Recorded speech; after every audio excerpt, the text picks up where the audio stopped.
എല്ലാവർക്കും നമസ്കാരം.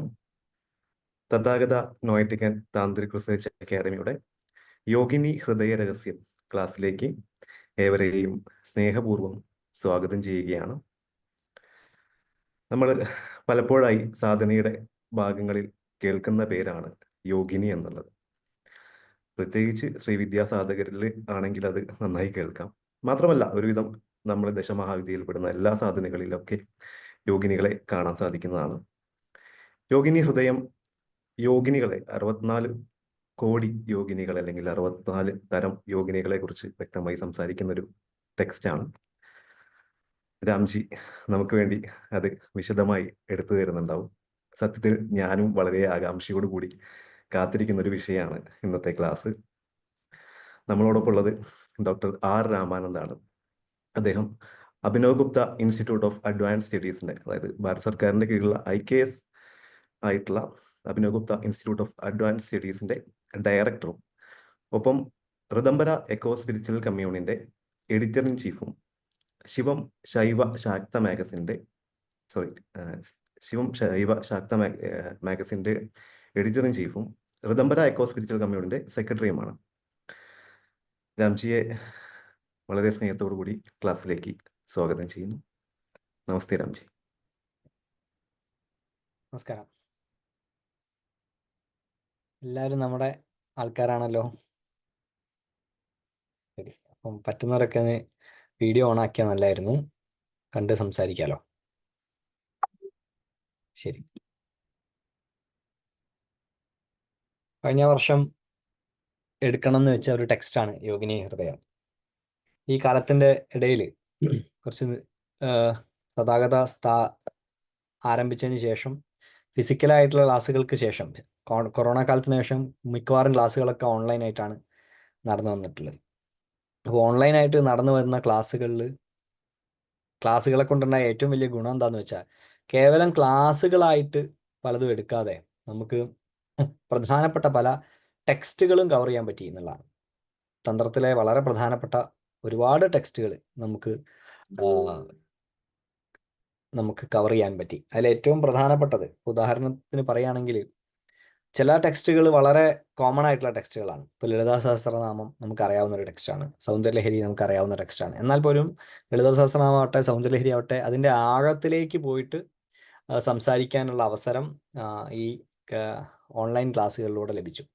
അതുപോലെ വളരെ ടഫസ്റ്റ് എന്നൊക്കെ പറയാവുന്ന ഒരു ടെക്സ്റ്റാണ് വരിവസ്യ രഹസ്യം.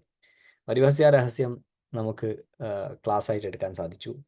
ഒരുപാട് പേര് അത് പങ്കെടുത്തു. വളരെ ഹാർഡ് നട്ട് ടു ക്രാക്ക് എന്ന് വിളിക്കാവുന്ന ഒരു ടെക്സ്റ്റാണ് സത്യത്തിൽ വരിവസ്യ രഹസ്യം. അങ്ങനെ വരിവസ്യ രഹസ്യം, ശിവസൂത്രം, വിജ്ഞാന ഭൈരവതന്ത്രം, യോഗിനി ഹൃദയം, അങ്ങനെ വളരെ പ്രധാനപ്പെട്ട ടെക്സ്റ്റുകളൊക്കെ കവർ ചെയ്ത് പോകാൻ പറ്റുന്നു എന്നുള്ളത് വലിയ ഒരു സന്തോഷമായിട്ടുള്ള കാര്യമാണ്. കാരണം എന്തെങ്കിലും സംസാരിക്കുന്നതിന് പകരം സ്ക്രിപ്ചർ എന്താണ് പറയുന്നത്, നമുക്ക് ഏറ്റവും കൂടുതൽ മനസ്സിലാക്കേണ്ട ഏറ്റവും പ്രധാനപ്പെട്ട കാര്യം നമ്മുടെ ഗ്രന്ഥങ്ങൾ എന്ത് പറഞ്ഞിരിക്കുന്നു എന്നുള്ളതാണ്. കാരണം അതിന് മാറ്റമില്ല.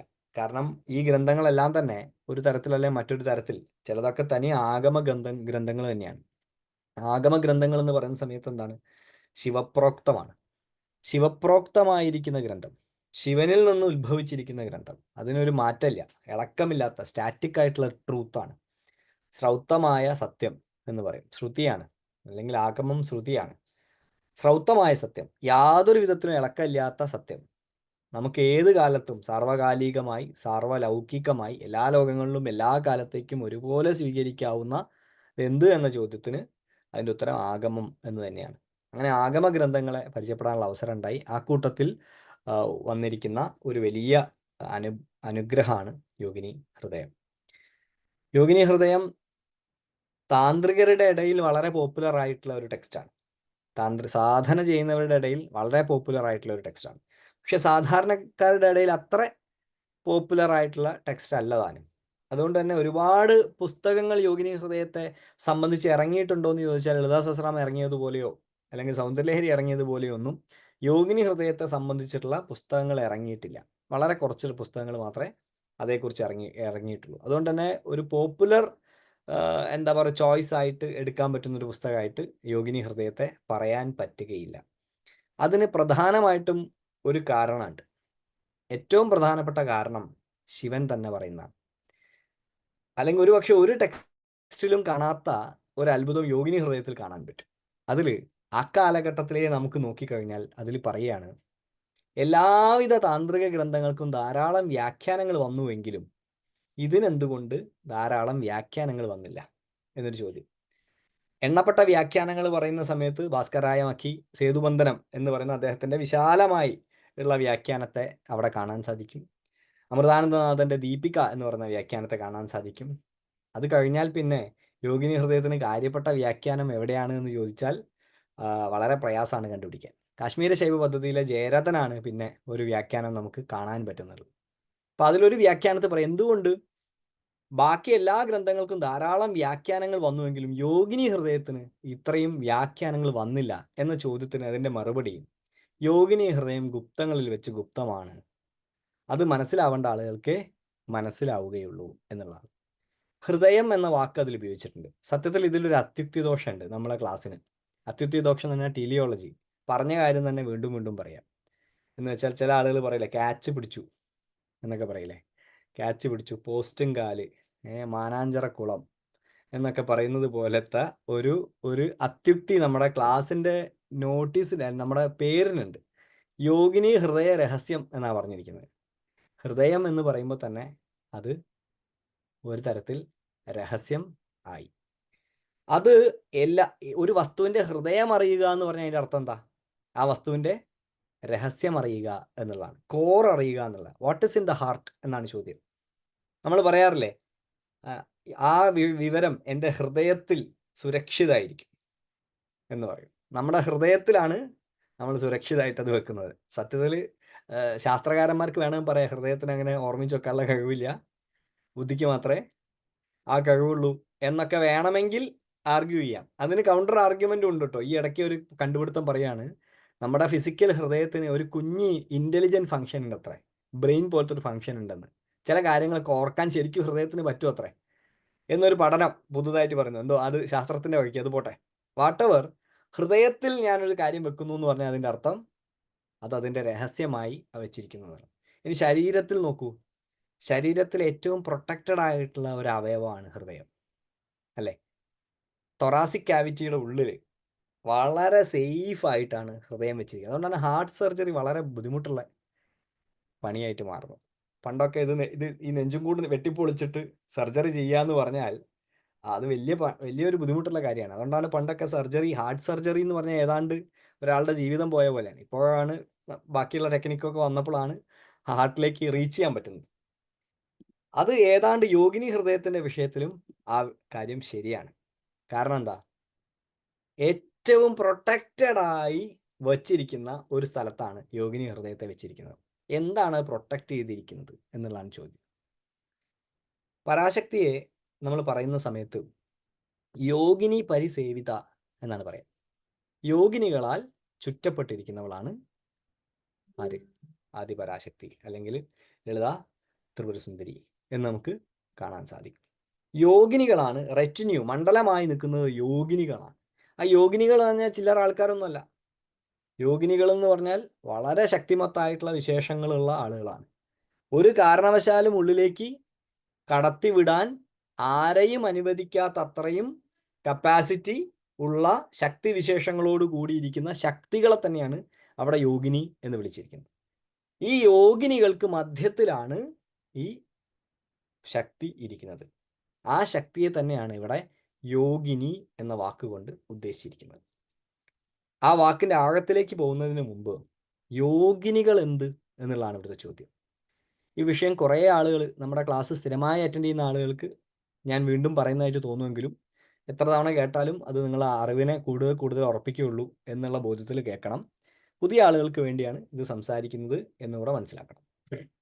തന്ത്രത്തിൽ ഏത് വിഷയം പഠിക്കുമ്പോഴും ആ തന്ത്രശാഖ എവിടെ നിന്ന് വന്നു എന്ന് മനസ്സിലാവണം. വളരെ പ്രധാനപ്പെട്ട ഒരു അറിവാണത്. വേദത്തിന് അങ്ങനെ പ്രത്യേകത ഉണ്ട്. ഇപ്പോൾ വേദത്തിൽ ഈ ഭാഗം ഏത് ഭാഗത്ത്, കൃഷ്ണ യജുർവേദത്തിൽ നിന്ന് വന്നു, ഈ ഭാഗം ശുക്ല യജുർവേദത്തിൽ നിന്ന് വന്നു, ഈ ഭാഗം അഥർവത്തിലേതാണ്, ഈ ഭാഗം ഋഗ്ഗിലേതാണ്, ഈ ഭാഗം ഇന്ന മണ്ഡലത്തിലേതാണ്, ഈ ഭാഗം ഇന്ന ശാഖയിൽപ്പെട്ടതാണ് എന്നൊക്കെ മനസ്സിലാവും. എന്നൊക്കെ പഠിപ്പിക്കാൻ വ്യവസ്ഥ വൈദിക സമ്പ്രദായത്തിനുണ്ട്. പക്ഷെ താന്ത്രിക സമ്പ്രദായത്തിനും അതുപോലുള്ള ഒരു വ്യവസ്ഥ ഉണ്ടെങ്കിലും ആരും അപ്രകാരമുള്ള ഒരു വ്യവസ്ഥയെ ഫോളോ ചെയ്യുന്നത് കാണാറില്ല. അതുകൊണ്ട് പലപ്പോഴും നമ്മൾ ഏതെങ്കിലും ഒരു താന്ത്രിക ധ്യാനമോ ഒരു യോഗയോ തന്ത്രയോഗയോ ഒരു താന്ത്രിക സാധനയോ അനുഷ്ഠിക്കുന്ന സമയത്ത് നിങ്ങളിപ്പോൾ അനുഷ്ഠിച്ചു വരുന്ന തന്ത്ര സാധന ഏത് ശാഖയിൽ വരുന്നതാണെന്ന് ചോദിച്ചാൽ പലപ്പോഴും താന്ത്രികർക്ക് ഉത്തരമില്ല. അവർക്ക് അങ്ങനെ പറയാൻ സാധിക്കുന്നില്ല. എല്ലാവർക്കും എല്ലാവരുടെ കാര്യമല്ല പറയുന്നത്, അറിയുന്നവരുണ്ട്, ധാരാളം അറിയുന്നവരുണ്ട്. എന്നാലും ലാർജ്ലി നോക്കുന്ന സമയത്ത് അത് അറിയാൻ സാധിക്കാതെ വരുന്നു. പിന്നെയും ഒരു സമാധാനമുള്ളത് ശ്രീവിദ്യാ പാരമ്പര്യത്തിൽ പോകുന്ന ആളുകൾക്ക് അത് ശ്രീവിദ്യാ പാരമ്പര്യമാണെന്ന് മിനിമം പറയാൻ പറ്റും. എന്നാൽ ശ്രീവിദ്യയിൽ തന്നെ ഏത് പാരമ്പര്യം എന്ന് ചോദിച്ചാൽ അവിടെ വീണ്ടും അപ്പം നമ്മൾ നമ്മളെ ഗുരുനാഥൻ്റെ പാരമ്പര്യത്തെ നോക്കി വേണം പറയേണ്ടി വരിക. അപ്പോൾ അതുകൊണ്ട് ഒരു വിഷയം, ഒരു ടെക്സ്റ്റ് എവിടെയാണ് ലൊക്കേറ്റ് ചെയ്തിരിക്കുന്നതെന്ന് ആദ്യം മനസ്സിലാക്കേണ്ടത്. എവിടെയാണ് ഈ ടെക്സ്റ്റ് നിൽക്കുന്നത്? ആ ടെക്സ്റ്റ് നിൽക്കുന്ന സ്ഥലം മനസ്സിലാക്കിയാൽ മാത്രമേ അതിൻ്റെ പശ്ചാത്തലം മനസ്സിലാവുള്ളൂ. ടെക്സ്റ്റിന് അതിന് ചുറ്റുമുള്ള കോൺടെക്സ്റ്റ് ഉണ്ട്. Text and context. ടെക്സ്റ്റ് എന്താണ്? ടെക്സ്റ്റ് ആ വിഷയമാണ്. കോൺടെക്സ്റ്റോ അതിൻ്റെ പരിസരമാണ്. പരിസരം മനസ്സിലാക്കാതെ ഒരു ടെക്സ്റ്റിനെ പരിചയപ്പെട്ടാൽ എന്ത് സംഭവിക്കും? അത് ഏത് വിഷയത്തിലാണ് കാര്യങ്ങൾ പറഞ്ഞിരിക്കുന്നതെന്ന് നമുക്ക് മനസ്സിലാവാതെയും. അതുകൊണ്ട് അത് മനസ്സിലാക്കുക എന്നുള്ളതാണ് ആദ്യത്തെ കാര്യം. അതുകൊണ്ട് നമ്മുടെ ഏത് ക്ലാസ് ആയാലും എല്ലാവർക്കും പങ്കെടുത്ത ആളുകൾക്കൊക്കെ അറിയാൻ പറ്റും. പങ്കെടുത്തുള്ളവർക്ക് വളരെ കൃത്യമായിട്ട് നമ്മൾ തന്ത്രത്തിൻ്റെ ശാഖകളെ മനസ്സിലാക്കിക്കൊണ്ട് നാളെ ഒരു വിഷയത്തിൽ എന്തെങ്കിലും ഒരു സംശയം വന്നാൽ സ്വയം ആ വിഷയം അന്വേഷിക്കാനും പഠിക്കാനും പറ്റുന്ന തരത്തിൽ എംപവർ ചെയ്യിക്കാൻ നമുക്ക് ഇതുവരെ പറ്റിയിട്ടുണ്ടെന്നാണ് ഞാൻ വിശ്വസിക്കുന്നത്. അങ്ങനെ തന്നെയായിരിക്കും ഇതിലുള്ള ആളുകൾക്കൊക്കെ, പങ്കെടുത്തിട്ടുള്ള ആളുകൾക്കൊക്കെ അഭിപ്രായം എന്നാണ് ഞാൻ കരുതുന്നത്.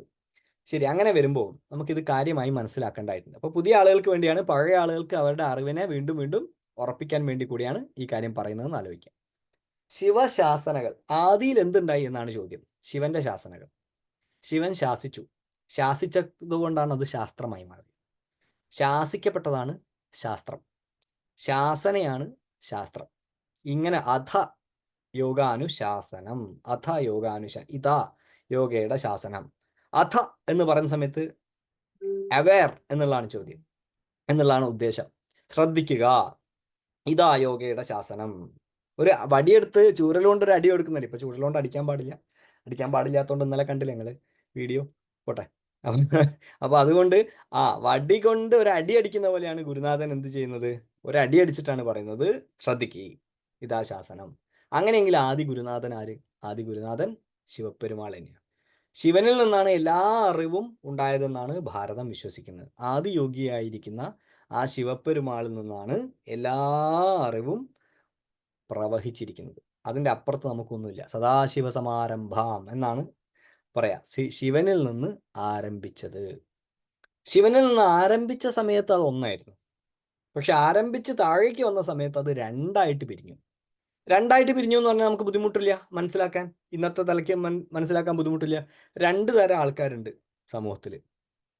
ഒന്ന് കുടുംബമായിട്ട് താമസിക്കുന്ന ആൾക്കാർ, രണ്ട് കുടുംബം വേണ്ട എന്ന് വിചാരിക്കുന്ന ആൾക്കാർ. ഈ രണ്ട് തരം ആൾക്കാരല്ലേ ഉള്ളൂ ലോകത്തിൽ. കല്യാണം കഴിക്കാൻ ആൾക്കാർ നല്ല ഞാൻ ഉദ്ദേശിക്കുന്നത്. കുടുംബം വേണ്ടാന്ന് വിചാരിച്ച ആൾക്കാർ. ഇപ്പൊ പെണ്ണ് കിട്ടാത്ത ആൾക്കാരെ മെറ്റയിൽ പെടുത്തരുത്, അത് വേറെ വിഷയം. കുടുംബം വേണ്ട എന്നുള്ള തീരുമാനം എടുത്തിരിക്കുന്നവർ അതാരാണ്? സന്യസ്തരാണ്, അല്ലേ? സന്യാസ മാർഗത്തിൽ പോകുന്നവരാണ് കുടുംബം വേണ്ട എന്ന് തീരുമാനിച്ചത്. ഇപ്പൊ കുംഭമേളയ്ക്കൊക്കെ, ഇപ്പൊ കുംഭമേളയുടെ സമയമാണ്. കുംഭമേള നടന്നുകൊണ്ടിരിക്കുന്ന സമയത്ത് നമുക്ക് നോക്കിയാൽ കാണാൻ പറ്റും, ഇപ്പൊ ഈ വിഷയം പറയാൻ ഏറ്റവും അനുയോജ്യമായ കാലഘട്ടം കൂടിയാണിത്. പ്രകൃതിയിൽ ഏറ്റവും അനുകൂലമായ കാലഘട്ടം കൂടിയാണിത്. മനസ്സിലാക്കാൻ നമുക്ക് ചുറ്റും നോക്കിയാൽ തന്നെ ഒരുപാട് കാര്യങ്ങൾ മനസ്സിലാവും. കുംഭമേളയ്ക്കിലേക്ക് നോക്കുന്ന സമയത്ത് നമുക്കറിയാം ശൈവ സന്യാസികൾ മാത്രമല്ല വൈഷ്ണവ സന്യാസികൾ ഉണ്ട് അതിൻ്റെ അകത്ത്, സിഖ് സന്യാസികൾ ഉണ്ട് അതിൻ്റെ അകത്ത്. പക്ഷെ അതിൽ ശൈവ സന്യാസികൾ നമ്മൾ വേർതിരിച്ച് അറിയുന്നുണ്ട്. എങ്ങനെ? അവർ വിഭൂതിയൊക്കെ മേൽ ഇട്ട് കയ്യിൽ ചിലപ്പോൾ കപാലമൊക്കെ ഏന്തി, ചിലപ്പോൾ കപാല മാല ഏന്തി, അല്ല മാലയിട്ട് കയ്യിൽ തൃശൂലൊക്കെ ആയിട്ട് ഇങ്ങനെ നടക്കുന്ന ആളുകൾ. ഇതാരാണ്? ഇതാണ് ചോദ്യം. ഇവരൊക്കെ എവിടുന്നാണ് വരുന്നത്? വളരെ പ്രധാനപ്പെട്ട ഒരു ചോദ്യം അത്. കുംഭമേളയുടെ സമയമാകുമ്പം എവിടെ നിന്നാണ് ഈ മനുഷ്യന്മാരൊക്കെ കൂടെ അവിടെ എത്തിച്ചേരുന്നത്? 40 കോടി മനുഷ്യന്മാരാണ് അത്ര പ്രതീക്ഷിക്കുന്നത് അവിടെ. അത് നമ്മളൊക്കെ കൂടെ കൂട്ടിയിട്ടാണ്. എന്നാൽ പോലും സന്യാസികളുടെ എണ്ണം കഴിഞ്ഞ കുംഭമേളയ്ക്ക് എനിക്ക് ഓർമ്മയുണ്ട് 14 ലക്ഷം ഉണ്ടെന്നാണ് പറയുന്നത്. 14 lakh എന്ത് സന്യസ്തരായിട്ടുള്ള ആളുകൾ. നാഗസന്യാസികളുടെ അന്നത്തെ എണ്ണ പറയാം. നാഗസന്യാസികൾ ഏത് വസ്ത്രം ഉടുക്കാതെ മേലൊക്കെ ഭസ്മവും ഇട്ട് ഇതും തൂക്കി നടക്കുന്ന സന്യാസിമാർ. ഒരു മിലിറ്റൻ്റ് ആയിട്ടുള്ള സന്യാസിമാരാണ്. മിലിറ്റൻ്റ് ആയിട്ടുള്ള സന്യാസിമാർ എന്ന് പറഞ്ഞാൽ അവരുടെ പ്രധാനപ്പെട്ട കാര്യം ശസ്ത്രമാണ്, ശാസ്ത്രമല്ല.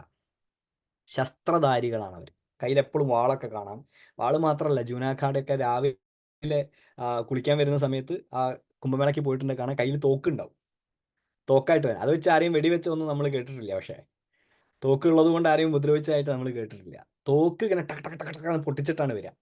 അങ്ങനെ തോക്ക് ഏന്തിയ, കയ്യിൽ വാള ഏന്തിയ ശസ്ത്രധാരികളായിട്ടുള്ള സന്യാസിമാർ. അവരുടെ എണ്ണം 14 ലക്ഷം ഉണ്ടെന്നാണ് അന്ന് പറയുന്നത്. 11 ലക്ഷമേ ഉള്ളൂ ഇന്ത്യൻ ആർമിയുടെ അന്നത്തെ സ്ട്രെങ്ത്. എന്ന് വെച്ചാൽ ഇന്ത്യൻ ആർമിയേക്കാൾ കൂടുതൽ ശസ്ത്രധാരികളായിട്ടുള്ള ഈ സന്യസ്തരുണ്ട്. പക്ഷെ ഇവരെവിടെയാണ് താമസിക്കുന്നത്? ഇവരെ ആരും കുംഭമേളയ്ക്ക് ശേഷം കാണുന്നില്ല. കുംഭമേള കഴിഞ്ഞാൽ അവർ അപ്രത്യക്ഷരായി. പല ഭാഗങ്ങളിലേക്കായി അപ്രത്യക്ഷരായി. എവിടെയാണ് താമസിക്കുന്നത്?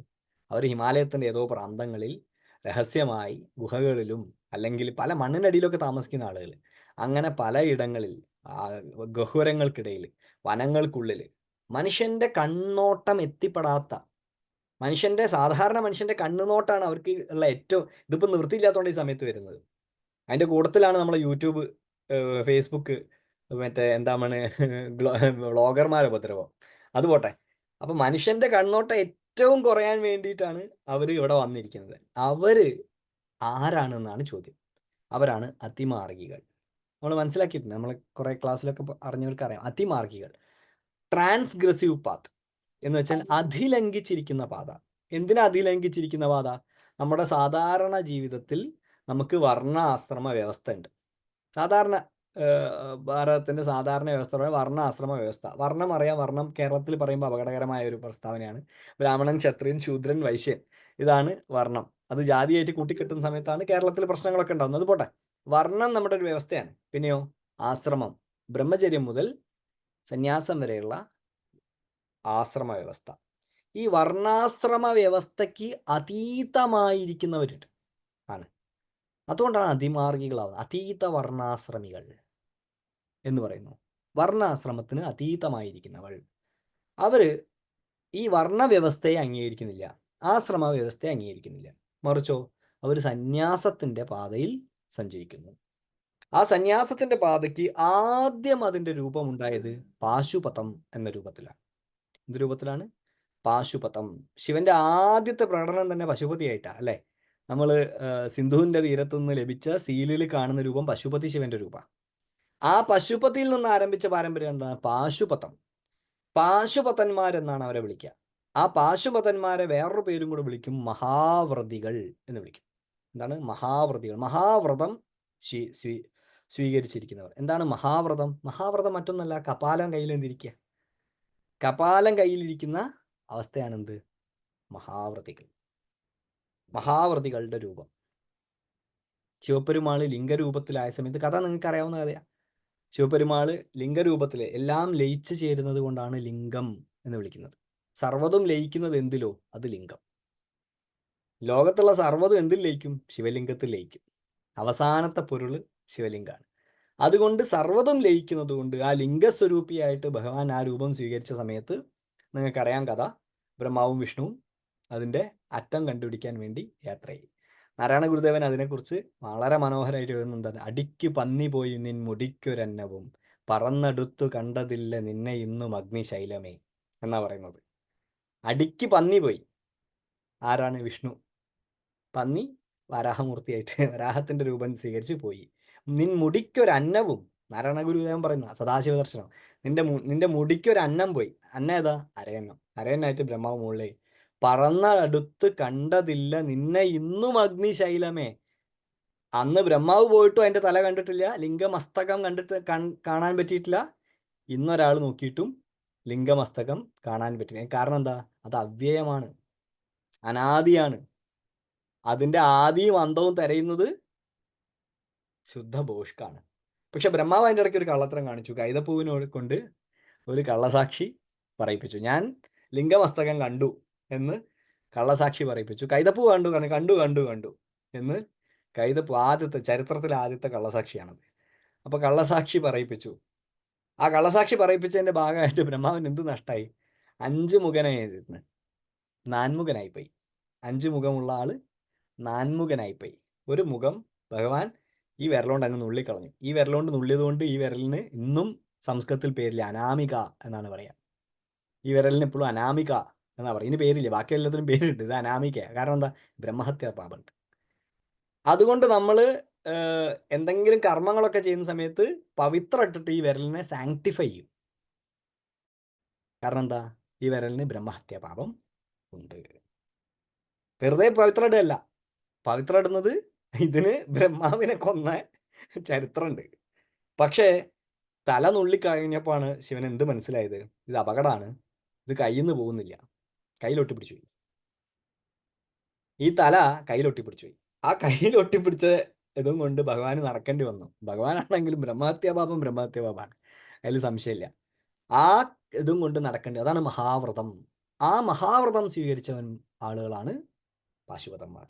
ആ കപാലം കാശിയിൽ നിങ്ങൾക്കറിയാം, കപാലമോചനം എന്ന് പറയുന്ന സ്ഥലത്ത് വെച്ച് വീണുപോയി എന്നാണ് വിശ്വാസം. ഇപ്പോഴും അവിടെ കപാലമോചൻ എന്ന് പറയുന്ന സ്ഥലമുണ്ട്. കപാലം അവിടെ വെച്ച് വീണുപോയി. അവർക്ക് അവിടെ പ്രധാനപ്പെട്ട സ്ഥലമാണ്. ആ കപാലത്തെ സ്വീകരിച്ചിരിക്കുന്നവരാണ് ഈ പറയുന്ന പാശുപതന്മാർ. പാശുപതന്മാരുടെ ഏറ്റവും ഉയർന്ന ശിരസായിട്ട് നമ്മൾ പറയുന്നത് ലകുലീശൻ എന്ന് പറയുന്ന, അല്ലെങ്കിൽ നകുലീശൻ എന്ന് ചിലവർ പറയും.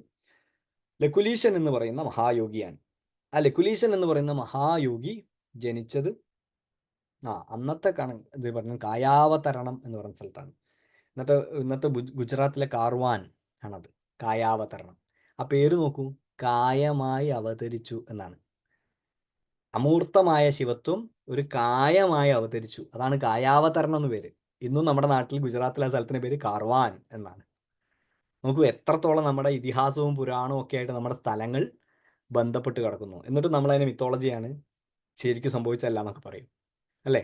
അപ്പൊ കായാവതരണത്തിൽ ശിവൻ ലകുലീശൻ എന്ന് പറയുന്ന ഒരാളുടെ ശരീരം, ഒരു ബ്രാഹ്മണ ബാലനായിരുന്നു, ആ ബാലന്റെ ശരീരത്തിൽ സ്വീകരിച്ചുകൊണ്ട് പാശുപത സൂത്രത്തെ ഇലുമിനേറ്റ് ചെയ്തു. തന്ത്രത്തിൽ എപ്പോഴും ഉപയോഗിക്കുന്ന വാക്ക് പ്രകാശപ്പെടുത്തി എന്നാണ്. പ്രകാശനപ്പെടുത്തി, അല്ലാന്നെങ്കിൽ എന്താണ്? ഉണ്ടാക്കി എന്ന് പറയാറില്ല. ഒരു തന്ത്രവും ഉണ്ടാക്കപ്പെട്ടിട്ടില്ല. ശിവൻ ഉണ്ടാക്കി, ശിവൻ രാവിലെ ആകുമ്പോൾ എഴുന്നേറ്റിട്ട് ഇന്ന് പിന്നെ വിജ്ഞാനപരതന്ത്രം എഴുതാം എന്ന് വിചാരിച്ചിട്ട് എഴുതുന്നില്ല. അല്ലെങ്കിൽ അങ്ങനെ ഒരു എഴുത്ത്, അല്ലെങ്കിൽ അങ്ങനെ ഒരു ഉണ്ടാക്കൽ നടക്കുന്നില്ല, ഉണ്ടാവുന്നേ ഉള്ളൂ. നിങ്ങൾ ചിലപ്പം കേട്ടിട്ടുണ്ടാവും, മൈത്രേയൻ എന്ന് പറയുന്ന ഒരു പണ്ഡിതൻ ഉണ്ടല്ലോ, അദ്ദേഹം പറയുന്നുണ്ട് ലോകം ഉണ്ടാക്കിയതല്ല ഉള്ളതാണ് എന്ന് പറയുമ്പോൾ ആളുകൾ അതിൻ്റെ അടിയിൽ തമാശ, ഉണ്ടാക്കിയതിനല്ലേ മൈത്രേയ ഉള്ളതാണെന്ന് പറയുന്നത് എന്ന് ചോദിക്കുന്നുണ്ട്. അത് അദ്ദേഹം പറയുന്നത് അദ്ദേഹത്തിന് പണ്ടൊരു വേദാന്ത പരിശീലനം ലഭിച്ചുകൊണ്ടാണ്. സാധാരണക്കാരന് പറയാൻ പറ്റുന്നൊരു വർത്താനമല്ല, അത് മനസ്സിലാവുന്ന കാര്യമല്ല. ഉള്ളതാണ്, ഉണ്മയാണ്. ഉണ്ടാക്കാത്തൊരു ഉണ്മ ഉണ്ട് എന്ന് പറയുമ്പോൾ നമുക്ക് ഉണ്ടാക്കിയത് മാത്രമേ കണ്ടു ശീലമുള്ളൂ. നിലനിൽക്കുന്ന ഒന്നിനെ നമ്മൾ ഉണ്ടാക്കിയതിന് ശേഷം എന്തെങ്കിലും ഒരു കണ്ടാൽ നമ്മൾ ഒരു ധാരം ഉണ്ടാക്കിയതായിരിക്കും എന്ന് നമ്മൾ പറയും. അതുകൊണ്ട് ഭാരതത്തിന് ഉണ്ടാക്കിയതല്ലാത്ത ഒരു അസ്തിത്വത്തെ പരിചയമുണ്ട്. അബ്രാഹ്മിക ലോകത്തിന് പരിചയമില്ല, അവർക്ക് ഉണ്ടാക്കിയ ലോകത്തെ പരിചയമുള്ളൂ. ദൈവം മണ്ണ് കട്ട കുഴച്ച് പുരുഷനെ സൃഷ്ടിച്ച് ഒരു ദ്വാരമിട്ട് അതിലേക്ക് ഊതി ജീവൻ കൊടുത്തു. ഇനി പുരുഷന്റെ ശരീരത്തിൽ നിന്ന് വാര്യലൂരി ഒരു സ്ത്രീയെ ഉണ്ടാക്കി, അല്ലെ. ആകാശഭൂമികളെ ഉണ്ടാക്കി അതിനെ സെപ്പറേറ്റ് ചെയ്തു. വെളിച്ചത്തിന് ഇരുട്ടിനെ ഉണ്ടാക്കി അതിനെ സെപ്പറേറ്റ് ചെയ്തു. അങ്ങനെ ദൈവം കഷ്ടപ്പെട്ട് പണിയെടുത്തിട്ട് 6 ദിവസം പണിയെടുത്തിട്ടാണ് 7ാമത്തെ ദിവസം റെസ്റ്റ് എടുക്കേണ്ടി വന്നത്. അതാണല്ലോ സാബത്ത്. 6 ദിവസം. അപ്പോൾ നമ്മളൊക്കെ പണിയെടുക്കുന്ന പോലെ ദൈവം വലിയൊരു പണിയെടുത്തു, 7ാമത്തെ ദിവസം എന്ത് ചെയ്തു? റെസ്റ്റ് ചെയ്തു. ആ ബുദ്ധി ഒരു സാധാരണ മാനവിക ബുദ്ധിയാണ്, മനുഷ്യന്റെ ബുദ്ധിയാണ്. ആ ബുദ്ധിയിലല്ല ഭാരതം കാര്യങ്ങൾ കാണുന്നത്. ഭാരതം കാര്യങ്ങൾ കാണുന്നത് ഉണ്ടാക്കപ്പെട്ടൊരു ഉണ്മ എന്നൊരു കാര്യം. ഉണ്ടാക്കപ്പെട്ടല്ല, ഉണ്മയാണ്. അതുകൊണ്ട് തന്ത്രങ്ങൾ എന്ന് പറയുന്നത് ഒരിക്കലും ഉണ്ടാക്കപ്പെട്ടിട്ടില്ല. വിദേശികൾ എഴുതുന്ന സമയത്ത് അവർ പറയും യോഗിനി ഹൃദയം ഉണ്ടായത് 11ാം നൂറ്റാണ്ടിന് ശേഷമാണ്, വിജ്ഞാനപരതന്ത്രം ഉണ്ടായത് 13ാം നൂറ്റാണ്ടിലാണ് എന്നൊക്കെ അവർ ഡേറ്റ് ചെയ്യും. അത് ശുദ്ധഭോഷ്കാണെന്നാണ് നമ്മുടെ അഭിപ്രായം. കാരണം അതൊന്നും അങ്ങനെ ഉണ്ടായതല്ല. അതുകൊണ്ടാണ് ശിവപ്രോക്തം എന്ന് പറയുന്നത്. ശിവൻ അത് പ്രകാശപ്പെടുത്തി, എന്താക്കി? അതിൻ്റെ മേലേക്ക് ഒരു വെളിച്ചമടിച്ച് കാണിച്ചു. ഒരു സാധനം അവിടെ ഉണ്ടായിരുന്നു ആദ്യം, പക്ഷെ അങ്ങോട്ടൊരു വെളിച്ചം വീണത് എപ്പോഴാ? ഈ പർട്ടിക്കുലർ സാഹചര്യത്തിലാണ്.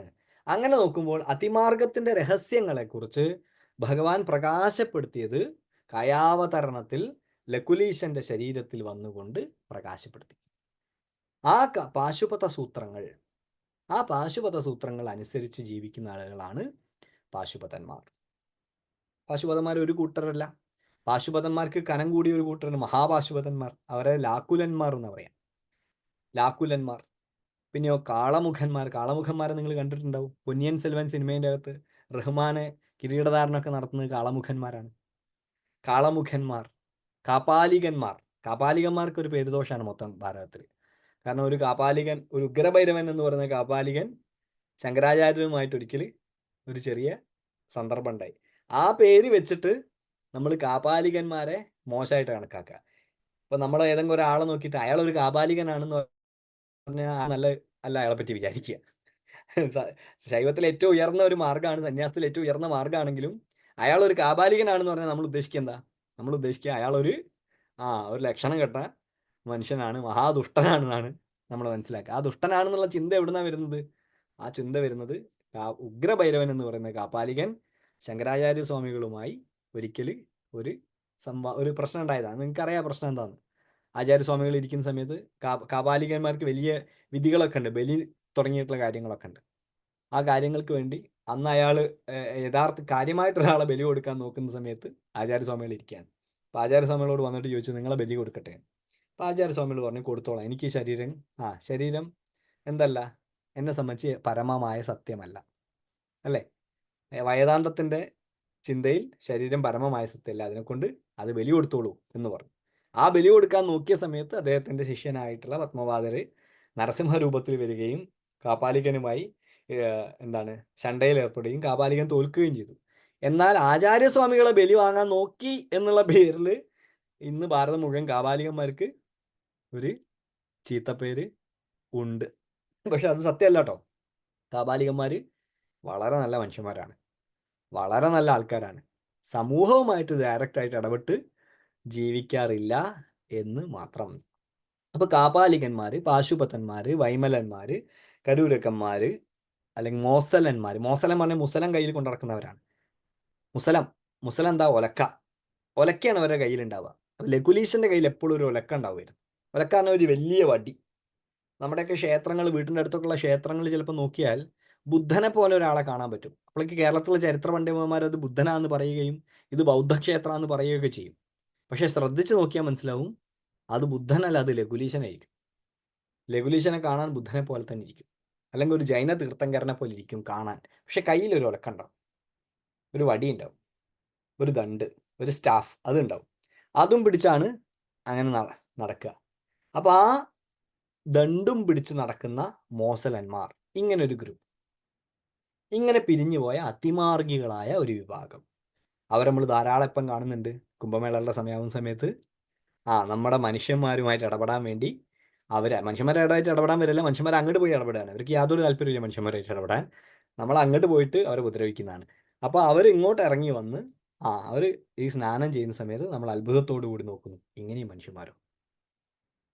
അതുകൊണ്ടാണ് വിദേശികളൊക്കെ വന്നിട്ട് അത്ഭുതത്തോടു കൂടി നോക്കുന്നത്. കാരണം ലോകത്തിന് ഒരു ഫിലോസഫി അറിയാം. ആ ഫിലോസഫിയുടെ പേരെന്താണ്?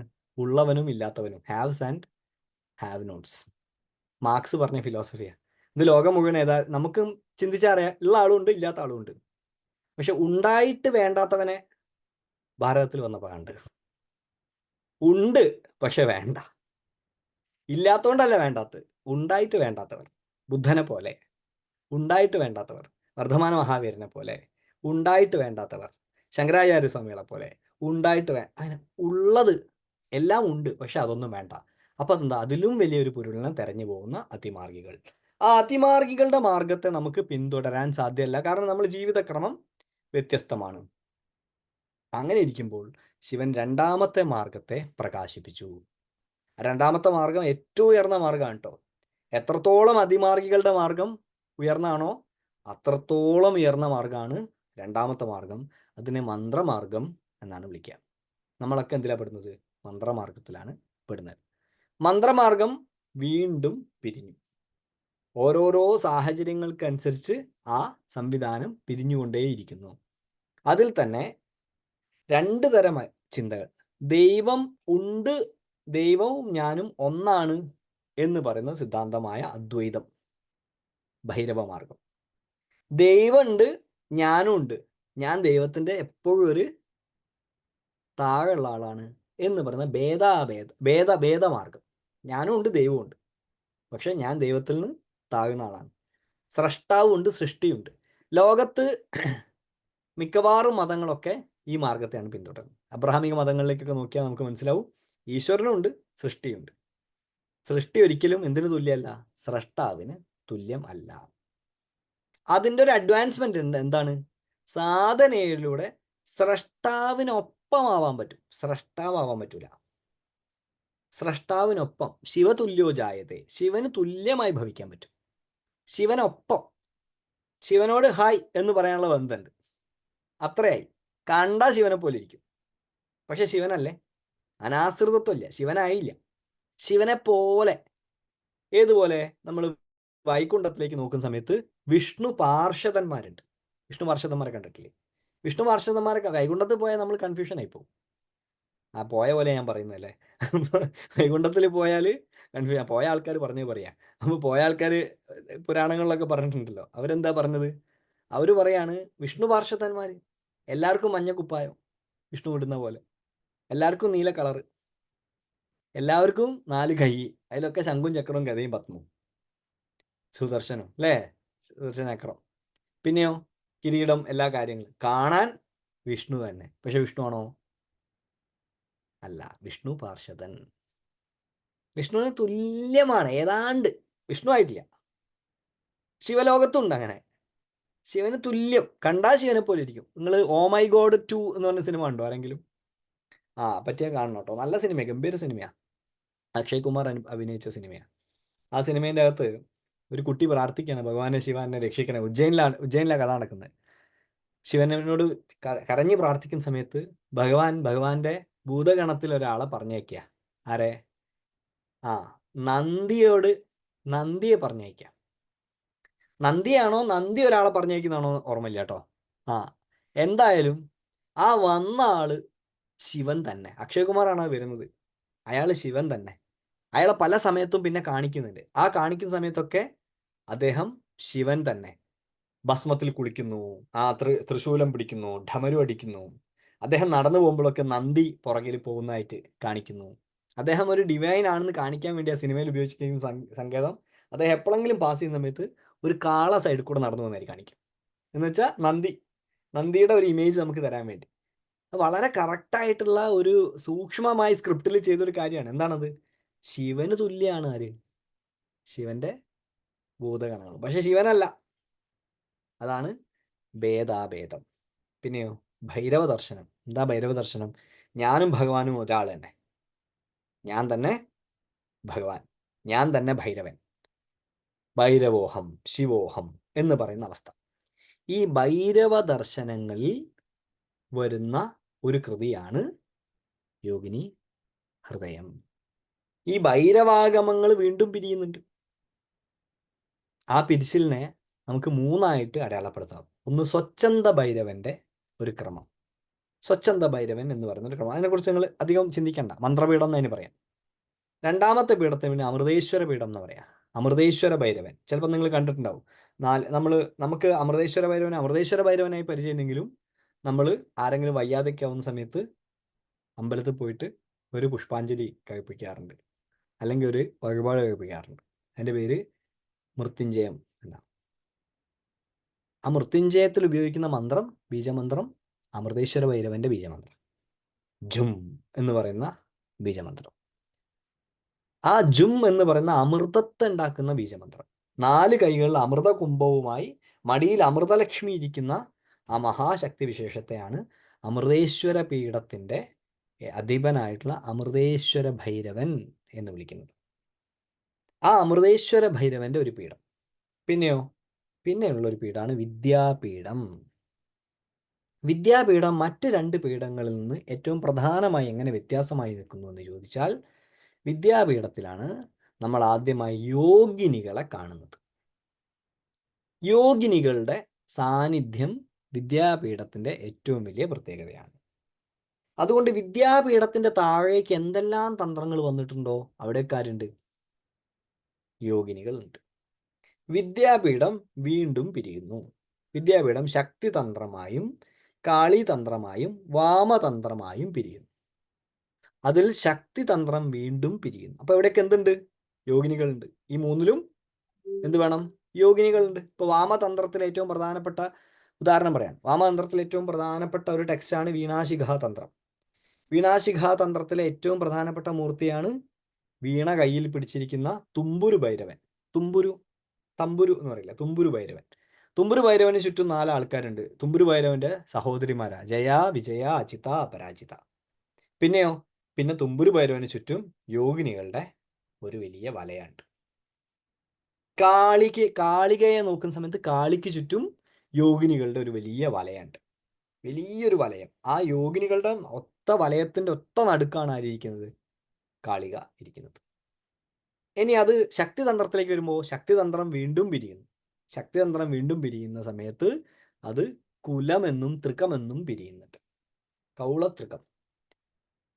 ആ കുലത്തിൽ, കുലാചാരത്തിൽ, കൗളമാർഗത്തിൽ വരുന്ന തന്ത്രങ്ങളെ കുറിച്ചാണ് നമ്മൾ സംസാരിക്കുന്നത്, അല്ലെങ്കിൽ തന്ത്രത്തെക്കുറിച്ചാണ് നമ്മൾ സംസാരിക്കുന്നത്. ആ കുലമാർഗം വീണ്ടും പിരിയുന്നു.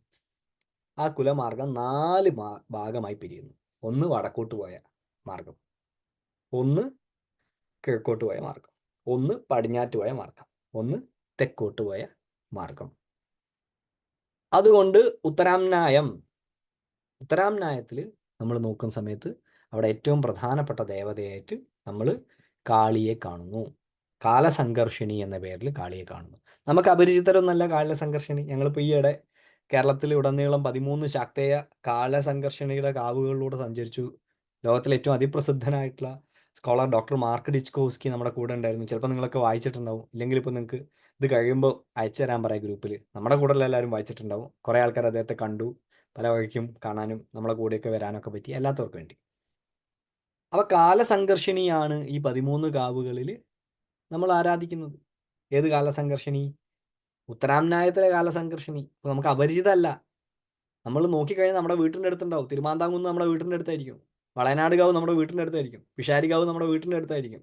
മാടായിക്കാവ് നമ്മുടെ വീട്ടിൻ്റെ അടുത്തായിരിക്കും. മാമാനം, മാടായി, മന്നമ്പുറത്തുകാവ്, കളരിവാതുക്കൽ, തിരുവഞ്ചേരി, താഴേക്ക് വരുന്ന സമയത്ത് തിരുമാന്താംകുന്ന്, കൊടുങ്ങല്ലൂർ കാവ്, കൊടിക്കുന്നത്ത് കാവ്, തിരുവല്ല മുത്തൂറ്റ് കാവ്, പനയനാർക്കാവ്. അങ്ങനെ നോക്കിയാൽ നമ്മുടെ വീട്ടിൻ്റെ തൊട്ടടുത്ത് തന്നെ കാലസംഘർഷിണിയെ ഉപാസിച്ച് പോരുന്ന ക്രമമുണ്ട്. നമുക്ക് അപരിചിതമല്ല.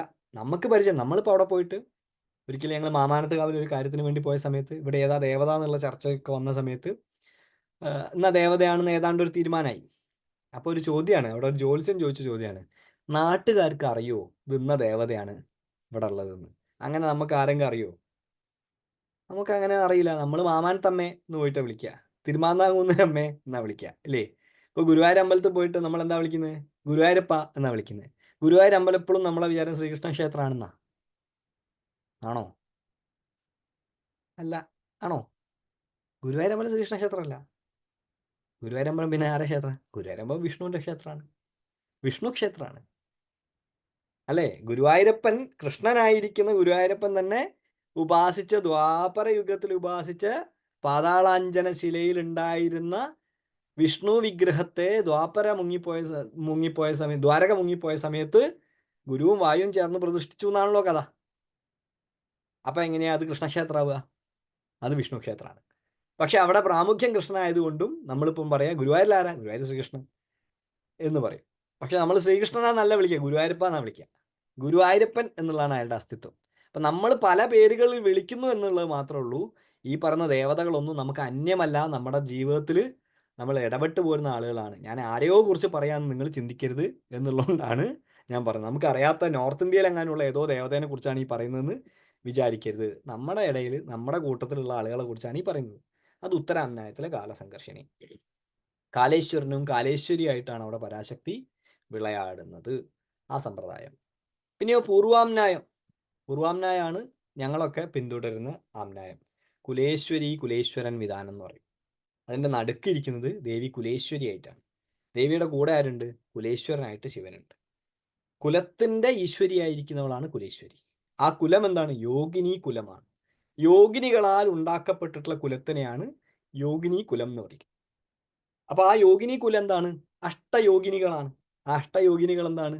നമുക്കറിയാം, ബ്രാഹ്മ്യാദി അഷ്ട മാതൃക്കളെ കുറിച്ച് നമുക്കറിയാം. ബ്രാഹ്മി, അല്ലേ, വൈഷ്ണവി, വാരാഹി തുടങ്ങിയിട്ടുള്ള 8 നമുക്ക് ഡീറ്റെയിൽ ആയിട്ട് ക്ലാസ്സിൽ പഠിക്കാം, മനസ്സിലാക്കാം. ആ യോഗിനികളുടെ കൂട്ടം. ആ 8 യോഗിനികളെ 8 കൊണ്ട് ഗുണിച്ചാൽ എന്തായി? 64 യോഗിനികളായി. ആ 64 യോഗിനികളെ കോടി കൊണ്ട് ഗുണിച്ചാൽ എന്തായി? 64 കോടി യോഗിനികളായി. 8 ഇൻറ്റു 8 64, 64 ഇൻറ്റു കോടി, കോടി ചതുഷ്ഷഷ്ടി യോഗിനി. അങ്ങനെ വികസിക്കുന്നു ആ യോഗിനി മണ്ഡലം. ഇനിയോ പശ്ചിമാംനായത്തിലേക്ക് പോകുന്ന സമയത്ത് അവിടെ ദേവത കുബ്ജിക എന്ന പേരിൽ വളഞ്ഞിരിക്കുന്ന ദേവതയാണ്. ത്രിവക്ര എന്നാണ്, 3 വളവുകളോട് വളഞ്ഞിരിക്കുന്നവളാണ്. വക്രേശ്വരി എന്നാണ് പറയാം. നവാത്മ ഭൈരവൻ എന്ന് പറയുന്ന ശിവനോടൊപ്പം, അവിടെ കുലേശ്വരനാണെങ്കിൽ ഇവിടെ നവാത്മ ഭൈരവനാണ്. നവാത്മ ഭൈരവനോടൊപ്പം ഇരിക്കുന്ന ദേവതയാണ് കുബ്ജിക. ഇനി നമ്മുടെ ക്രമത്തിലേക്ക് വന്നാൽ, അല്ലെങ്കിൽ നമ്മൾ പഠിക്കുന്ന ക്രമം, ഞങ്ങളുടെ ക്രമം എന്ന് പറഞ്ഞാൽ എൻ്റെ ക്രമം പൂർവാംനായാണ്, ഞാൻ പൂർവാംനായിയാണ്. പക്ഷേ ഇവിടെ നമ്മൾ ഡിസ്കസ് ചെയ്യാൻ പോകുന്ന ഏതാ? ദക്ഷിണാംനായമാണ്. ആ ദക്ഷിണാംനായത്തെ നമ്മൾ ത്രിപുരാംനായം അഥവാ ത്രൈപുരം എന്ന് വിളിക്കുന്നു. ത്രിപുരയുടെ ആംനായം. 3 ലോകങ്ങളെയും അത്ഭുതപ്പെടുത്തിയിരിക്കുന്ന ആംനായ ദേവിയാണ്, സുന്ദരിയെയാണ് ത്രിപുര സുന്ദരി എന്ന് വിളിക്കുന്നത്. അവിടെ അവൾ കാമേശ്വരി ആയിട്ടാണ് ഇരിക്കുന്നത്. മുകളിൽ കുലേശ്വരി ആയിട്ടാണ് ഇരിക്കുന്നത്, അപ്പുറത്ത് കാലേശ്വരി ആയിട്ടിരിക്കുന്നത്, ഇപ്പുറത്ത് വക്രേശ്വരി ആയിട്ടാണ് ഇരിക്കുന്നത്. ത്രിപുരാംനായത്തിൽ കാമേശ്വരി ആയിട്ടാണ് ഇരിക്കുന്നത്. സർവകാമങ്ങളെയും നടത്തി തരുന്നവൾ, ഓൾ ഡിസയർ ഫുൾഫില്ലിംഗ് ഡേറ്റി എന്ന് പറയാം. അതുകൊണ്ട് ആ ക്രമത്തെ സൗഭാഗ്യക്രമം എന്ന് വിളിക്കുന്നു. എന്താണ്? സൗഭാഗ്യക്രമം. സർവ സൗഭാഗ്യങ്ങളും നമുക്ക് നൽകുന്നതായതുകൊണ്ട് ഇതിനെ സൗഭാഗ്യക്രമം എന്ന് വിളിക്കുന്നു. അതുകൊണ്ട് ടെക്സ്റ്റുകളൊക്കെ സൗഭാഗ്യരത്നാകരം, സുഭഗോദയം എന്നൊക്കെയാണ് ടെക്സ്റ്റുകളുടെ പേര്. ഭാഗ്യം, സർവഭാഗ്യങ്ങളും നൽകുന്നവളായതുകൊണ്ട് അവൾ കാമേശ്വരിയാണ്. ആ വിഭാഗത്തിൽ, ആ ആംനായത്തിൽ, ആ സ്കൂൾ ഓഫ് തോട്ടിൽ വരുന്ന ഏറ്റവും പ്രധാനപ്പെട്ട ഒരു ഗ്രന്ഥമായിട്ടാണ് യോഗിനി ഹൃദയത്തെ പറയുന്നത്. അപ്പൊ എന്തുകൊണ്ട് യോഗിനി ഹൃദയം എന്ന പേര്? മറ്റൊന്നുമല്ല, കോടി ചതുഷ്ഷഷ്ടി യോഗിനികളുടെ മധ്യത്തിലിരിക്കുന്ന യോഗിനി ആയതുകൊണ്ട്, ആ യോഗിനിയുടെ രഹസ്യത്തെക്കുറിച്ച് പറഞ്ഞിരിക്കുന്നത് കൊണ്ട് യോഗിനി ഹൃദയം. ശിവൻ വളരെ കൃത്യമായി ദേവിയോട് കൊടുക്കുന്ന മറുപടി. എങ്ങനെയാണ് ഒരു കൃതി ആഗമമാണോ എന്ന് മനസ്സിലാക്കുക? അത് ചോദ്യോത്തര രൂപത്തിലായിരിക്കും. ചോദ്യം ആരായിരിക്കും ചോദിക്കേണ്ടവ? ഭൈരവി ആയിരിക്കും ചോദിക്കേണ്ടത്. ഭൈരവി ചോദിക്കും, ഭഗവാനെ ഈ കാര്യത്തെക്കുറിച്ച് പറഞ്ഞാലും, ഉടനെ ഭഗവാൻ പറയും. അങ്ങനെയാണ് ഉണ്ടാവുക. ഇതും അങ്ങനെ തന്നെ. ഇതിലെല്ലാം പറഞ്ഞു കഴിഞ്ഞു. വാമകേശ്വര മതം എന്ന് പറയുന്ന വളരെ പ്രധാനപ്പെട്ട ഒരു ടെക്സ്റ്റ്, വാമകേശ്വര മതം. അത് യോഗിനി ഹൃദയം, അല്ല സോറി, ഈ ത്രിപുരാംനായത്തിലെ ഏറ്റവും പ്രധാനപ്പെട്ട ടെക്സ്റ്റാണ്. വാമകേശ്വരി മതം, വാമകേശ്വര മതം എന്നൊക്കെ പറയും. വാമകേശ്വരിയും വാമകേശ്വരനും ഒരാൾ തന്നെ. കാമേശ്വരനും കാമേശ്വരിയും തമ്മിൽ മാറ്റമില്ലാത്തത് കൊണ്ട് വാമകേശ്വരിയും വാമകേശ്വരനും എന്ന് പറയാം. ആ ഗ്രന്ഥത്തെ അവതരിപ്പിച്ചു, ലോകത്തിനായിക്കൊണ്ട് വാമകേശ്വര മതത്തെ അവതരിപ്പിച്ചു. അതിൻ്റെ അകത്ത് സാധാരണ ആളുകൾക്ക് എങ്ങനെയാണ് ശ്രീചക്രവുമായി ഇടപെടേണ്ടത് എന്നൊക്കെ പറഞ്ഞു കൊടുത്തു. എന്താണ് ലളിതാ ത്രിപുരസുന്ദരിയുടെ ബാഹ്യവിധാനങ്ങൾ എന്നൊക്കെ പഠിപ്പിച്ചു കൊടുത്തു. അപ്പോൾ ഭഗവതി ചോദിക്കുകയാണ്, ഭഗവാനെ എനിക്കിതിൻ്റെ രഹസ്യം എന്ന് പറഞ്ഞുതരോ? ഇതിൻ്റെ അകത്ത് അന്തർഗതമായിരിക്കുന്ന ആ മഹാരഹസ്യത്തെക്കുറിച്ചൊന്ന് പറഞ്ഞു തന്നാലും, യോഗിനിയുടെ ഹൃദയത്തെ എനിക്കൊന്ന് പരിചയപ്പെടുത്തി തന്നാലും എന്ന് പറയാം. അപ്പോൾ വാമകേശ്വര മതത്തിൻ്റെ ആ പ്രകാശനത്തിന് ശേഷം അതിൻ്റെ അടുത്ത ഭാഗത്ത് അദ്ദേഹം പ്രകാശിപ്പിച്ചിരിക്കുന്ന അറിവിനെയാണ് യോഗിനി ഹൃദയം എന്ന ഗ്രന്ഥത്തിൻ്റെ പേരിൽ അറിയുന്നത്. എന്നിട്ട് ഭഗവാൻ പറയാണ്, ഇത് അത്ര എളുപ്പമൊന്നുമല്ല. അപ്പം ദേവിക്ക് അതെന്താ അങ്ങനെ പറയാൻ കാരണം? മാനുഷീ ഹൃദയം തന്നെ അറിയൽ വലിയ പ്രയാസമാണ്. എന്ന് വെച്ചാൽ സാധാരണ ഒരു സ്ത്രീയുടെ ഹൃദയം മനസ്സിലാക്കാൻ തന്നെ ലേശം ബുദ്ധിമുട്ടുള്ള പണിയാണ്. അത് സാധാരണ ഒരാൾക്ക് നടപ്പിലുള്ള കാര്യമല്ല. അനുഭവസ്ഥരായിട്ടുള്ള ആളുകളായിരിക്കും ലോകത്ത് ഭൂമിയിൽ ജീവിച്ച് മരിച്ച എല്ലാ മനുഷ്യന്മാരും, എല്ലാ പുരുഷന്മാരും അതിന് ഉത്തരം പറയാം. ഒരു കാരണവശാലും സ്ത്രീയുടെ ഹൃദയം മനസ്സിലാക്കാൻ പുരുഷന് സാധ്യമല്ല എന്ന് ഭഗവാൻ പറയും. ഞാൻ പറയല്ലോ കേട്ടോ. ഇനി ഫെമിനിസ്റ്റുകളും ഇപ്പോൾ മെൻസ് അസോസിയേഷൻ ഒക്കെ ഉണ്ട്. ഇന്ന് എന്തൊക്കെയോ അതിൻ്റെ പരിപാടിയൊക്കെ നടന്നിട്ടുള്ളൂ. ഇവരെല്ലാവരും കൂടി ഇതിൻ്റെ നേരെ വാളെടുത്ത് വരരുത്, ഇത് ശിവൻ പറഞ്ഞാണ്. ഭഗവാൻ പറയാണ് മാനുഷിക ഹൃദയം തന്നെ മനസ്സിലാക്കിയാൽ പ്രയാസമാണ്, അപ്പോഴാണ് ഇവർ യോഗിനി ഹൃദയം പഠിക്കാൻ പോകുന്നത് എന്നാണ് ശിവൻ പറയുന്നത്. എന്നിട്ട് പറയാണ് ശിവകൃപ ഇല്ലാതെ ഒരു കാരണവശാലും യോഗിനിയുടെ ഹൃദയത്തെ നമുക്ക് തുറന്നു കിട്ടുകയില്ല. അതുകൊണ്ട് എല്ലാവരും ശിവകൃപയ്ക്കായി പ്രാർത്ഥിക്കുക എന്നുള്ളതാണ് ചെയ്യേണ്ടത്. അതുകൊണ്ട് ഇത് രഹസ്യമാണ്. രഹസ്യം എങ്ങനെയാണ് രഹസ്യമാവുന്നത്? പരസ്യമായിട്ടാണ് രഹസ്യമാവുന്നത്. പരസ്യമാക്കി വെച്ചിരിക്കുക. പക്ഷെ മനസ്സിലാവേണ്ടവന് മാത്രമേ മനസ്സിലാവുള്ളൂ. മനസ്സിലാവാത്തവന് എത്ര കേട്ടാലും ഇത് മനസ്സിലാവുകയില്ല. അയാൾ ഇങ്ങനെ കേൾക്കുക എന്നല്ലാതെ അയാൾക്കിത് മനസ്സിലാവില്ല. അപ്പം എന്ത് വേണം? ഇത് വളരെ കൃത്യമായി ഗുരുകൃപയോടുകൂടെ, ഈശ്വരൻ്റെ കൃപയോടുകൂടെ, ശിവകൃപയോടുകൂടെ നമ്മുടെ ഉള്ളിൽ തെളിയട്ടെ എന്ന് പ്രാർത്ഥിക്കണം. ദേവി ചോദിക്കുകയാണ് യോഗിനി എന്ന വാക്കിൻ്റെ അർത്ഥം എന്താണ്? നമ്മളൊക്കെ സംശയം തന്നെ. നമ്മളെ സംശയം ചോദിക്കാൻ നമ്മളൊരാളെ നിർത്തിയതാണ് ദേവി. കാരണം ദേവിക്ക് ഇതിൽ സംശയമൊന്നുമില്ല. നമുക്ക് വേണ്ടിയാണ് ചോദിക്കുന്നത്. നമ്മൾ ഇടയ്ക്ക് വിചാരിക്കും ദേവി എന്തിനാ ഇമാരെയൊക്കെ ചോദ്യം ചോദിക്കാൻ നിൽക്കുന്നതെന്നൊക്കെ നമ്മൾ വിചാരിക്കും. അല്ല, ഞാൻ പണ്ടൊക്കെ വിചാരിക്കുന്നു ദേവിക്ക് ഇത്ര വിവരമില്ലേ, ഇതൊക്കെ ഇയാളോട് ചോദിച്ച് മനസ്സിലാക്കുന്നത് എന്ന് ഞാൻ ആലോചിക്കായിരുന്നു. ഞാനൊരു ശാക്തേയനായ കാലത്ത് എനിക്ക് ഭഗവാനോട് ഇങ്ങനെ ചോദിക്കുന്നത് എനിക്ക് അത്ര ഇഷ്ടമാവുന്നില്ല. പിന്നെ ഞാൻ ആലോചിക്കുക, ദേവി ചോദിച്ചില്ലെങ്കിൽ എനിക്കെങ്ങനെ മനസ്സിലാവും? അപ്പം ദേവി ഗീത പോലെയല്ല. ഭഗവത്ഗീതയിൽ അർജുനന് കുറച്ച് വിവരക്കേട് ഉണ്ട്, നമുക്ക് വേണ്ടി ചോദിച്ചല്ല. അർജുനന്റെ വിവരക്കേടിന് ഭഗവാൻ കൊടുത്താണ്. പക്ഷെ ഇവിടെ അങ്ങനെ ചിന്തിച്ചൂടാ. ഇവിടെ ദേവിക്ക് വിവരദോഷം ഉള്ളതുകൊണ്ടല്ല എന്ത് ചെയ്യുന്നത്, ഈ ചോദ്യം ചോദിക്കുന്നത്, മറിച്ച് ലോകത്തിന് വേണ്ടി പ്രകാശിപ്പിക്കാൻ വേണ്ടിയിട്ടാണ്. അത് വ്യക്തമായി പറയുന്നു. എങ്ങനെ പറയുന്നു? ഗുരുവിനോട് ശിഷ്യനാണല്ലോ ചോദിക്കുന്നത്. അങ്ങനെയാണെങ്കിൽ ശിവനോട് ദേവിയാണ് ചോദിക്കുന്നത്. ആരാണ് ഗുരു? ശിവനാണ് ഗുരു. ആരാണ് ശിഷ്യ? ദേവിയാണ് ശിഷ്യ. സ്വച്ഛന്ദതന്ത്രം വളരെ വ്യക്തമായിട്ട് പറയുന്നുണ്ട്. എന്താണ് പറയുന്നത്? ദേവിയും ശിവനും ഭൈരവൻ തന്നെ, അല്ലെങ്കിൽ ദേവിയും ശിവനും ഭൈരവി തന്നെ. രണ്ടും പറയാം, അങ്ങോട്ടും ഇങ്ങോട്ടും പറയാം. ഭൈരവി തന്നെ. അപ്പൊ അതുകൊണ്ട് ആ ഒഴുക്ക് നടക്കുന്ന, ആ പ്രകാശം ഉണ്ടാവുന്നത് നമുക്ക് വേണ്ടി. രണ്ട് കല്ല് തമ്മിൽ കൂട്ടിമുട്ടുന്ന സമയത്ത് അഗ്നി സ്ഫുരിക്കുന്നുണ്ടെങ്കിൽ ആ അഗ്നിയുടെ ഉപയോഗം ആർക്കാ? പുറത്തേക്ക് നമുക്കാ. അതുപോലെ ആ രണ്ട് ശിവശക്തികൾ തമ്മിൽ ഉരസുന്ന സമയത്ത് സ്പാർക്ക് ചെയ്യുന്ന ആ വെളിച്ചത്തിനെയാണ് നമ്മൾ തന്ത്രങ്ങൾ എന്ന് വിളിച്ചത്. ആ തന്ത്രങ്ങളുടെ വെളിച്ചത്തിലാണ് നമ്മൾ നടക്കുന്നത്. ശിവനും ശക്തിയും തമ്മിൽ ഇങ്ങനെ ഉരസാണ്. ആ ഉരസലാണ് ആഗമങ്ങളിൽ മുഴുവൻ നടന്നുകൊണ്ടിരിക്കുന്നത്. അപ്പൊ ദേവി ചോദിക്കാൻ യോഗിനി എന്ന് പറഞ്ഞ അർത്ഥം എന്ത്? യോഗം എന്ന വാക്കിന്റെ അർത്ഥം എന്താ? ചേർന്നിരിക്കുക, അല്ലെ? യുജ്, ചേരുക എന്നുള്ള ധാതുവാണ്. യോജിപ്പിക്കുക എന്നുള്ള ധാതു എന്നാണ് യോഗം എന്ന വാക്കുണ്ടായത്. യോഗ എന്ന് പറഞ്ഞാൽ അതാണ്, ഇല്ലേ? യോഗ എന്ന് പറഞ്ഞാൽ എന്താ? യോഗ എന്ന് പറഞ്ഞാൽ ചേർക്കുക. എന്ത് ചേർക്കുക? താഴെ ഇരിക്കുന്ന കാല് നമ്മുടെ മേലിരിക്കുന്ന തലയോട് ചേർക്കുക. അങ്ങനെയും പറയാട്ടോ ആണെങ്കിൽ. അങ്ങനെയല്ല, അല്ലേ? ഇങ്ങനെ വളച്ചിട്ടൊക്കെ തൊടുന്നത്, അതാണോ യോഗ? അതല്ല യോഗ. മറിച്ച് എന്താണ്? അകത്തിരിക്കുന്ന സൂക്ഷ്മമായിരിക്കുന്ന നമ്മുടെ അന്തരാത്മാവിനെ, അല്ലെ ജീവാത്മാവിനെ പരമാത്മാവിനോട് ചേർക്കാനുള്ള പരിപാടി. അതാണ് യോഗ, അല്ലേ? ആ യോഗം, ഇവിടെയും യോഗം എന്ന് പറഞ്ഞ അർത്ഥം അത് തന്നെ. പക്ഷേ അവിടെയുള്ള അർത്ഥത്തിലല്ല അവിടെ യോഗം എന്ന് പറഞ്ഞിരിക്കുന്നത്. സദാസമയം ശിവനോട് ചേർന്നിരിക്കുന്നവൾ എന്നർത്ഥം. സദാസമയവും ശിവനോട് ചേർന്നിരിക്കുന്നവളായതുകൊണ്ട് യോഗിനി എന്ന് വിളിച്ചിരിക്കുന്നു. സർവയോഗിനികളുടെയും സോഴ്സ് ആയിരിക്കുന്നവൾ ആര്? അതാണ് ആ ശക്തിവിശേഷം എന്ന് പറഞ്ഞിരിക്കുന്നത്. അപ്പൊ ഈ എട്ട് യോഗിനികൾ ആരാ? 8 യോഗിനികൾ നടുക്കിരിക്കുന്ന യോഗിനി തന്നെ. അതിന്റെ പുറകെയുള്ള 64 യോഗിനി ആരാ? ആ യോഗിനി നടുക്കിരിക്കുന്ന ഈ യോഗിനി തന്നെ. 64 കോടി യോഗിനി ആരാ? 64 കോടി യോഗിനിയും ഈ യോഗിനി തന്നെ. ഒരു കണ്ണാടി അല്ലെങ്കിൽ ഒരു ദീപം ഒരു കണ്ണാടിയിൽ ഒരു ദീപമായി പ്രതിഫലിക്കുന്നുവെങ്കിൽ ഒരു ദീപം 1 കോടി കണ്ണാടികളിൽ 1 കോടി ദീപമായി പ്രതിഫലിക്കുന്നു. എങ്ങനെ ആ പ്രതിഫലനം നടക്കുന്നു, എങ്ങനെ അത് ലോകത്തിലേക്ക് പ്രസരിക്കപ്പെടുന്നു, എങ്ങനെ ആ ലോകക്രമത്തെ ആ ദേവി പ്രസരിപ്പിക്കുന്നു, എങ്ങനെ നമ്മുടെ ശരീരത്തെ, നമ്മുടെ മനസ്സിനെ, നമ്മുടെ ആത്മാവിനെ എല്ലാം ആ യോഗിനി ഉദ്ദീപിപ്പിച്ച് നിർത്തുന്നു എന്നാണ് ചോദ്യം.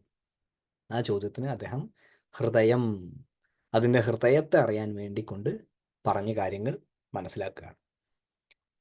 അതുകൊണ്ട് ഓരോ സ്ഥലങ്ങളിലും ദേവിയും ശിവനും തമ്മിലുള്ള ഒരു ഉടമ്പടിയാണ്, അതിൽ ആദ്യത്തെ ഉടമ്പടി എന്ന് പറയുന്നത് നമുക്കറിയാം. ആദ്യത്തെ ഉടമ്പടി നമ്മൾ കാണുന്നത് ചക്ര സങ്കേതം എന്ന് പറയുന്ന ഉടമ്പടിയാണ്. ഒരു മിനിറ്റ്.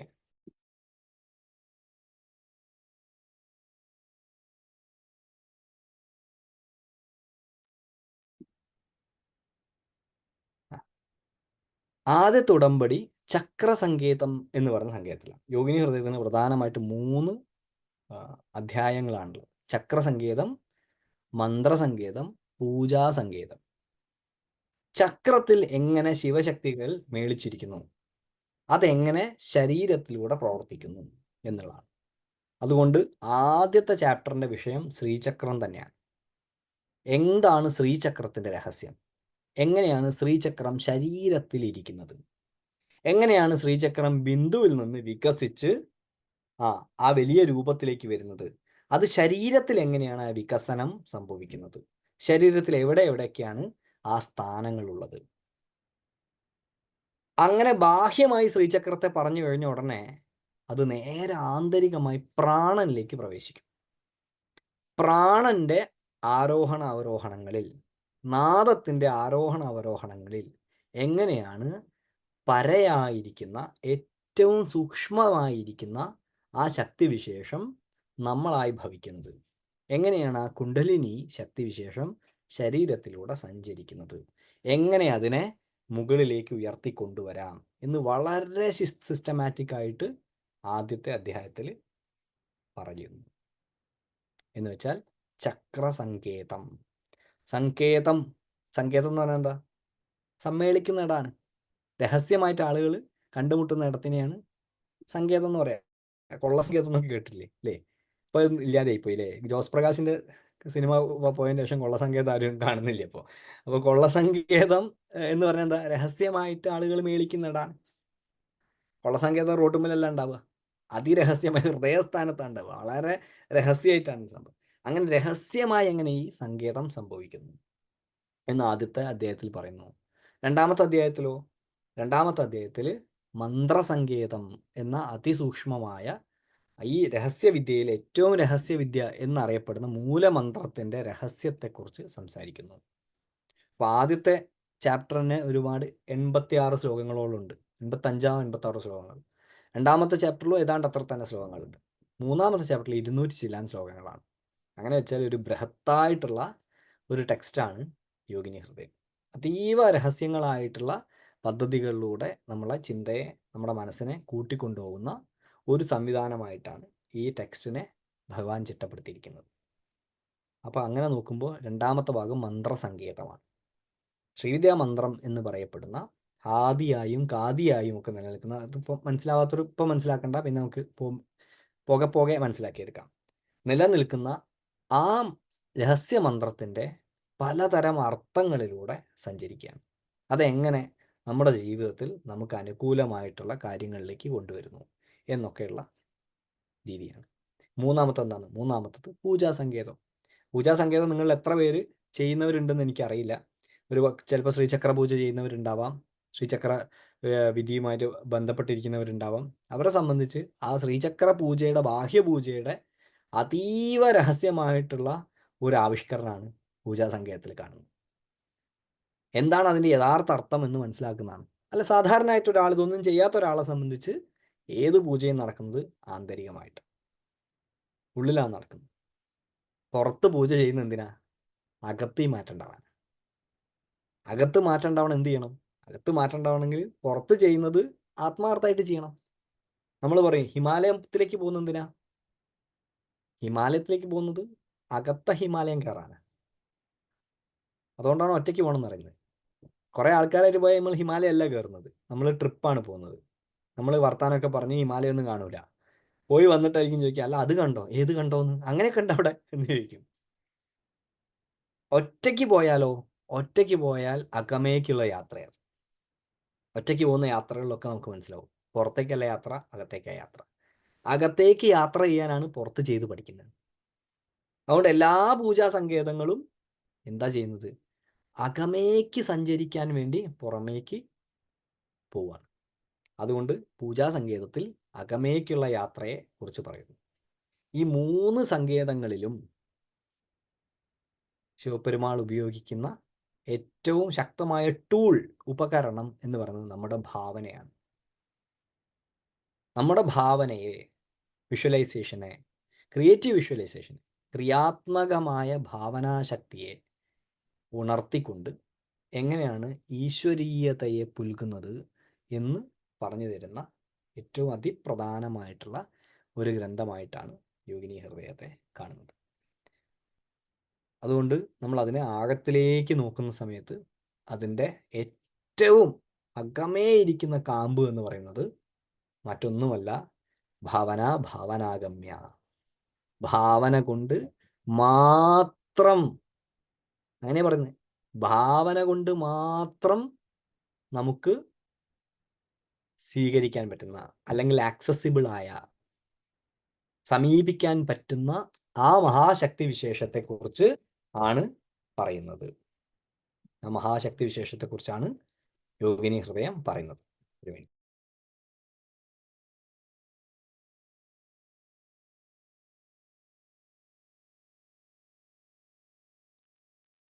ശരി, ഞാൻ 2 തവണ, ഏതോ ഒരു തവണ ബാല എന്ന് പറഞ്ഞ് എന്ന് വെച്ചാൽ എൻ്റെ മോളെ പേര് ബാല എന്ന്, അവള് വിചാരിച്ച അവളെ വിളിച്ചാൽ വെച്ച് ഓടി വന്നിട്ട് മുട്ടുക. ശരി, അപ്പം അങ്ങനെ നോക്കുമ്പം വളരെ രഹസ്യമായിട്ടുള്ള ഒരു സംവിധാനമായി, അല്ലെങ്കിൽ ഒരു പദ്ധതിയായി നിലനിൽക്കുന്ന യോഗിനി ഹൃദയത്തിലേക്കുള്ള ഒരു പ്രാരംഭമാണ് നമ്മൾ കുറിക്കാൻ പോകുന്നത്. വളരെ ശ്രദ്ധയോടുകൂടെ, ഗുരുകൃപയോടുകൂടെ, ശിവകൃപയോടുകൂടെ ഈ കാലഘട്ടത്തിൽ, ഈ സാധനാ കാലഘട്ടത്തിൽ, വളരെ പ്രധാനപ്പെട്ട, ഭാരതത്തിൻ്റെ ചരിത്രത്തിലെ ഏറ്റവും പ്രധാനപ്പെട്ട ഒരു കാലഘട്ടമാണിത്. എന്ന് വെച്ചാൽ കുംഭ നടക്കുന്ന കാലഘട്ടം. ആ കാലഘട്ടത്തിൽ ഈ മഹത്തായ വിദ്യ നമുക്കൊക്കെ പഠിക്കാനുള്ള അവസരം ഉണ്ടായാൽ ആവർത്തിച്ച് പരാശക്തിയോട് നമസ്കാരം പറയുന്നു. നമുക്ക് വരുന്ന ദിവസങ്ങളിൽ, എന്നാ ക്ലാസ് എന്നൊക്കെ പറയുന്നുണ്ടാവും, വരുന്ന ദിവസങ്ങൾ കാണാം. ഇതുവരെയുള്ള ക്ലാസ്സുകളെ പോലെ തന്നെ വളരെ ഡീറ്റെയിൽഡ് ആയിട്ട് നമുക്ക് ഓരോ വിഷയത്തെയും സമീപിച്ച് കാര്യങ്ങൾ മനസ്സിലാക്കി പോവാം എന്ന് വിചാരിക്കുന്നു. ഇത്രയാണ് ഇന്ന് പറയാനുള്ളത്. ഒപ്പം ഒരു കാര്യം കൂടെ നിങ്ങളടുത്ത് പറയാനുണ്ട്. അത് മറ്റൊന്നുമല്ല, ഈ അടുത്ത മാസം, ഈ ശിവരാത്രിക്ക്, അതായത് ഫെബ്രുവരി 26-ാം തീയതി കൊച്ചിയിൽ വെച്ച് നമ്മൾ വേവ്സ് ഓഫ് ബ്ലിസ് എന്ന പേരിൽ സൗന്ദര്യലഹരിയുടെ വലിയ ആഘോഷം നടത്തുകയാണ്. കഴിഞ്ഞ വർഷം നമ്മൾ സൗന്ദര്യലഹരി ക്ലാസ്സിലൊക്കെ അറ്റൻഡ് ചെയ്തിട്ടുണ്ടാവും. ഏറ്റവും മനോഹരമായിട്ടുള്ള കൃതിയാണ് സൗന്ദര്യലഹരി.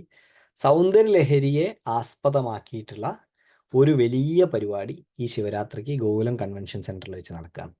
രാവിലെ 8 മണിക്ക് നമ്മൾ രജിസ്ട്രേഷൻ ആരംഭിക്കും. 9 മണിയോടുകൂടെ നമ്മൾ പരിപാടി തുടങ്ങും. 9 മണിക്ക് തുടങ്ങുന്ന പരിപാടി ശ്രീചക്ര നവാവരണ പൂജയാണ്. ശ്രീചക്ര നവാവരണ പൂജ ഇന്ന് വരെ നമ്മൾ കാണാത്തൊരു ശ്രീചക്ര നവാവരണ പൂജയായിരിക്കും കാണുക. അത് മറ്റൊന്നല്ല, ശ്രീചക്ര നവാവരണം, നമുക്ക് ഈ യോഗിനി ഹൃദയത്തിലൂടെ പോകുന്ന സമയത്ത് അതിനെക്കുറിച്ചൊക്കെ പറയാനുണ്ട്. ശ്രീചക്ര നവാവരണ കൃതികളിലൂടെ, മുത്തുസ്വാമി ദീക്ഷിതർ രചിച്ചിരിക്കുന്ന നവാവരണ കൃതികളിലൂടെ സഞ്ചരിച്ചുകൊണ്ട് ഓരോ ആവരണത്തെയും പൂജ ചെയ്ത് നമ്മൾ പോകുന്ന അതിമനോഹരമായിട്ടുള്ള ഒരു ധ്യാനാനുഭവമായിരിക്കും രാവിലെ ഉണ്ടാവുക. രാവിലെ 9 മുതൽ 11 മണി വരെയാണ് അതുള്ളത്. അതിനുശേഷം സൗന്ദര്യലഹരിയും യുവത്വവും എന്ന വിഷയത്തിൽ ഒരു പാനൽ ഡിസ്കഷൻ ലഹരിയും യുവത്വവും എന്നാണല്ലോ ഇപ്പം കേരളം ചർച്ച ചെയ്യുന്ന വിഷയം. അപ്പോൾ അവിടെ സൗന്ദര്യലഹരിയും യുവത്വവും എന്നുള്ളതാണ് നമ്മുടെ വിഷയം.